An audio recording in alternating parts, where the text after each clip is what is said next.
Football শুধু একটি খেলা নয়, এটি মানুষের গল্পও বলি। আর আজ সেই স্বপ্নের নতুন নাম স্টিফেন কিকিরামু। হাইতিতে জন্ম, ছোটবেলায় কঠিন জীবন পার করে আজ আর্জেন্টিনার জার্সি গায়ে মাঠে নেমেছেন এই বিস্ময় বালক। গত ম্যাচে তার ড্রিবলিং, গতি আর আত্মবিশ্বাস দেখে সবাই মুগ্ধ। প্রতিটি বল স্পর্শেই বোঝা গেছে এই ছেলেটার মধ্যে লুকিয়ে আছে ভবিষ্যতের এক সুপারস্টার।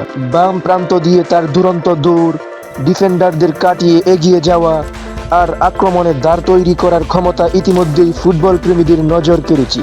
অনেকেই বলছেন আর্জেন্টিনা হয়তো তাদের পরবর্তী সুপারস্টার খুঁজে পেয়েছে। এটা শুধু একটি ম্যাচ নয়, এটা ছিল একজন তরুণ ফুটবলারের নিজের পরিচয় জানানোর দিন।